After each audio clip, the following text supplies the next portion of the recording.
একটা নতুন আইনের মাধ্যমে নির্বাচন কমিশন। শেখ হাসিনা সরকারের আমলে অবসরের স্বাভাবিক বয়সসীমা পেরিয়ে যাওয়ার পরও চুক্তিতে দায়িত্ব চালিয়ে গিয়েছেন শীর্ষ পদের অনেক কর্মকর্তারা।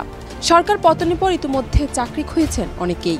এবার সেই তালিকায় যুক্ত হলেন পররাষ্ট্র সচিব মাসুদ বিন মোমেন। 1 সেপ্টেম্বর মাসুদ বিন মোমেনের চুক্তিভিত্তিক নিয়োগ বাতিল করেছে অন্তর্বর্তীকালীন সরকার। জনপ্রশাসন মন্ত্রণালয়ের এক আদেশে বলা হয়েছে, মাসুদের সঙ্গে সরকারের সম্পাদিত চুক্তিপত্রে 2019 সালের 31 ডিসেম্বর থেকে পররাষ্ট্র সচিবের দায়িত্ব পালন করে আসছিলেন মাসুদ। গণতন্ত্র প্রতিষ্ঠার ক্ষেত্রে বাংলাদেশে ওনার চেয়ে বড় ভূমিকা। চাকরির বয়সসীমা শেষ হতে চলার সময়ে 2022 সালের 6 ডিসেম্বর 2 বছর মেয়াদে পররাষ্ট্র মন্ত্রণালয়ের সিনিয়র সচিব পদে চুক্তিভিত্তিক নিয়োগ পেয়েছিলেন মাসুদ। এই মেয়াদে এ বছরের ডিসেম্বরের প্রথম সপ্তাহে শেষ হওয়ার কথা ছিল। তার 3 মাস আগেই চাকরি গেল শেখ হাসিনা সরকারের সময় নিয়োগ পাওয়া এই পররাষ্ট্র সচিবের।